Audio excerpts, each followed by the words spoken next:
Sciences Research Council has released a report which looks into violence in schools. The report suggests that school violence, particularly sexual violence, is as a result of wider societal violence. Part of the findings to the report includes 41% of primary school learners experienced sexual violence in an intimate partnership in the 12 months preceding the study. A shocking statistic is that most of these sexual crimes are seen as normal behavior by both genders and are hardly reported. Joining us now to take this discussion further live from our studios in Sea Point is Tony Gubesa. He is from Grassroots Soccer, which is one of the partners to the study. Tony, good afternoon to you. Thank you so much for coming through. Firstly, talk to us about the elements that were considered in order to explore the study. Good afternoon, and thank you for having me. Well, the study, it's a partnership between Soul City and Grassroots Soccer. The study is focusing on sexual violence in schools in South Africa. And this is part of the program that has been funded by Comic Relief and Grassroots Soccer South Africa in partnership with Soul City Institute are actually the implementing partners who are running intervention in these schools to address this problem of sexual violence. Yeah, and Tony, this study really paints a very worrying picture of our schools, of course, and most importantly for us as parents. I mean, schools are supposed to be places of safety for our little ones. Talk to us about sexual violence forming part of school gender-based violence in general. Yeah, totally. You're quite right. The schools in our community are supposed to be a safe space or safe places for learners or participants, rather.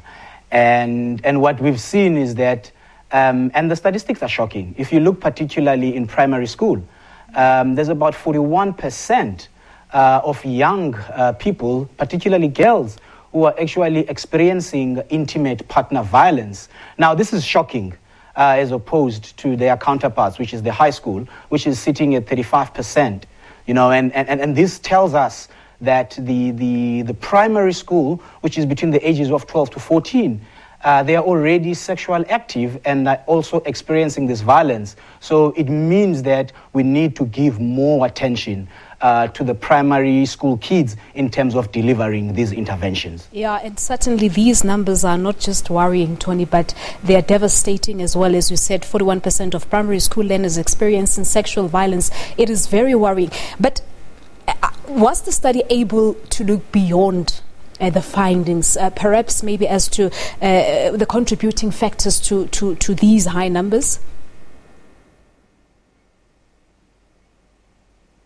What is seen, what the study tells us is that one of the biggest contributing factors in this sexual violence in school is the culture of silence. We've seen that the primary school kids in the study are less likely to report or are less likely to stop this violence as opposed to high school. So in our communities, there's this culture of normalizing violence, because we see violence every day. Now it becomes normal. Now they don't see a problem when the perpetrators are actually doing these causes of sexual violence. So like I said, it's the normal nature of silence that is in our society. But seeing that there is this normal nature, or rather this culture of silence, not just at our schools but in society at large, do our schools have the necessary capacity to identify, Tony, and perhaps to go as far as preventing and addressing violence on girls and responding effectively to the needs of the survivors? Yeah, definitely. I mean, we can't run away from the fact that particularly the government schools are under-resourced.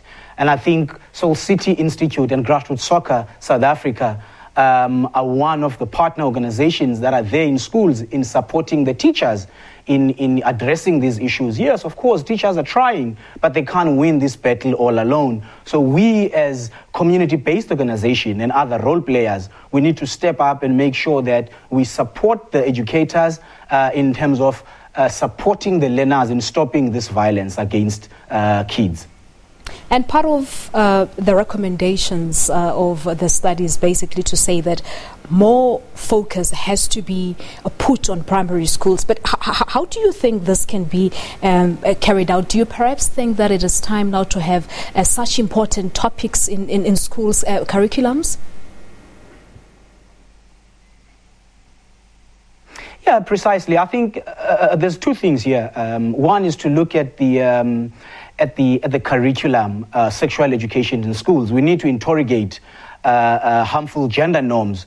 We need to interrogate some of the topics that are covered in schools. And not only that, what we need is to pay more attention. Early intervention would really assist in terms of making sure that these numbers are actually going down drastically. So two top things for me. It would be looking at the curriculum that is at schools in terms of talking about these gender norms and what it means for young people. Because we often think this is what young people need. But I think it's about time now we start to engaging these young people. And also, again, giving more attention into primary school kids, seeing that they are more vulnerable compared to their counterparts. But what about us as parents? I mean, there's a say that charity begins at home. The report continues to paint this blurry picture of school violence, which basically shows that what we see playing out at schools, it is as a result of wider societal violence, meaning that these children may have experienced or witnessed this violence at home. So what role do we have to play as parents to normalize the situation? Yeah, I think that's a good question. And I think this has been one of the challenges in implementing this program is to get parents involved. It does quite a lot of difference when there is reinforcement of learning that will be happening at home after the learning that has taken place in school. Of course, parents need to play a bigger role, but we do take into consideration the fact that some of the parents don't have time. However, it doesn't necessarily mean a biological parent need to be involved. It could be an aunt, it could be a neighbor, because we believe in African culture that a child is raised by a village. Parents will play a very, very important role in making sure that they reinforce this learning. And I think we as community-based organizations, we need to make sure that we involve parents. Yes, we try. However, it has been challenging. But I think after this study, the parents will really start taking this seriously because they will see the results are really shocking. Now, maybe they will start to pay more attention into these issues. I certainly think we need to have deeper discussions with our young ones, Tony. We have to leave it at their time constraints, but thank you so much indeed for coming through. All right, well, there you have it. That's Tony Gubesa from Grassroots.